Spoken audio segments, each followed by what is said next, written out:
Divorce doesn't just impact your family, it can impact your child's education too.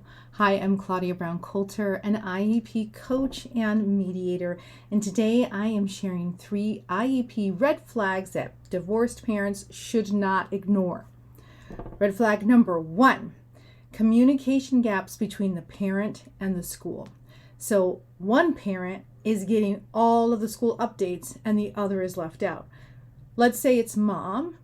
Mom is getting all of the updates because while they were married, mom was the only one coming to the IEPs. The school only had to deal with mom. And now that mom and dad are divorced, mom is still the only one the school is communicating with. Dad is not.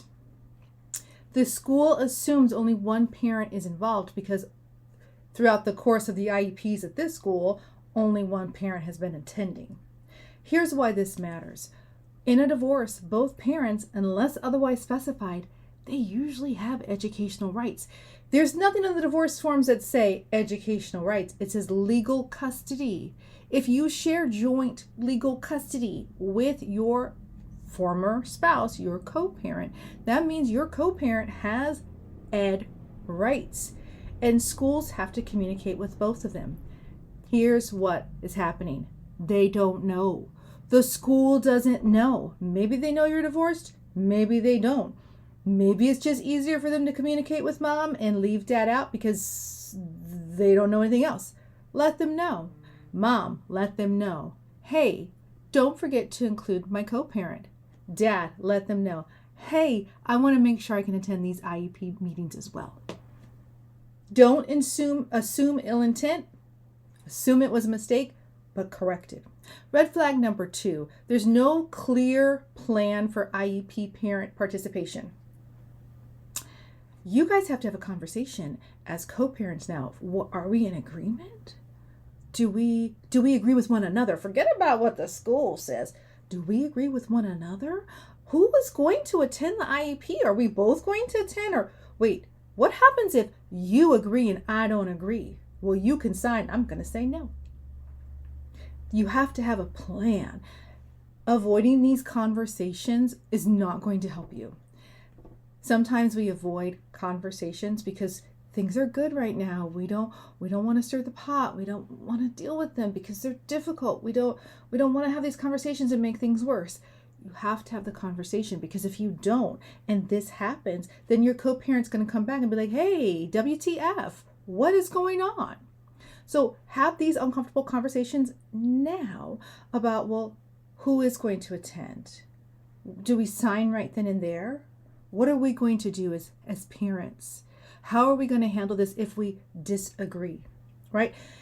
I travel a lot for my work and I can't be at the IEP meetings. I'm totally fine, co-parent, if you go to the IEP meetings. But before we sign anything, can we have a conversation first to make sure that you and I are in agreement and that this is the right thing? This keeps the other parent from being blindsided. It's so important. It's just communication. And the more you practice it, the better it will get. So it doesn't have to be part of your divorce decree. It could just be a simple agreement between the two of you. Write it out. We agree and sign it. We agree that this is how we're going to participate and how we're going to make decisions about our children's educational needs, from the IEP to where they go to school to conversations of how we're going to fund college. This is how we're going to talk about these things and how we're going to make agreements. Who has unilateral decision-making ability if something goes wrong, all of these things. Have these conversations. You will be surprised. You will be surprised at how well it goes. And here's what I know. The person who you were married to and the person that you were divorced from, yes, it's obviously the same person, but there's probably a part of you be like, I don't even know this fool no more. That is not fully true. Because there is this is the same person. So there's a through line between their behavior and with their character. So you're 80-90% sure about how they're going to react or interact with you. They can say the same thing about you. So you know what to expect. Don't expect that to change that much, but still invite them into these conversations. Okay, and Red flag number 3, the IEP no longer reflects the child's needs post-divorce. You know why? Because the divorce just changed their world. They got 2 different households. There's like new people involved. Like, why do we have to keep hanging out with her and her kids? I just want to be with my other mom today. I don't want her here. And her kids, they bad. All of this is a massive life change for them. It is not something they will ever forget. It is a massive life change for them. Because of that, you're going to see emotional and behavioral shifts in your child. They're going to be there. And it could be at home with you, and it can be at school. It can be at school. So you may have to do a manifestation determination. Okay? You may have to do a behavior intervention plan. You're going to have some additional meetings, some addendums to really find out, how do we meet the child where they're at right now? Do we need additional assessments? What other supports can we put in place for our child? And then how long do these need to be in place?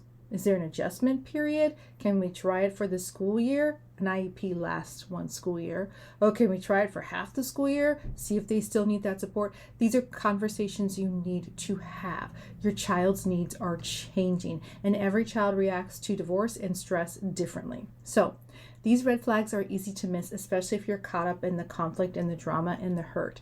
Those are all very real. But these red flags can really impact your child's success, because if both parents aren't on the same page, it can impede and impair your child's learning. And that is not what we want. So if you're navigating an IEP after a divorce, you don't have to do it alone. I offer coaching sessions to help you feel more confident and prepared to the IEP table, and also to help you as co-parents get on the same page before you go to the IEP. Go ahead, reach out, schedule a phone call below, and I can't wait to talk to you.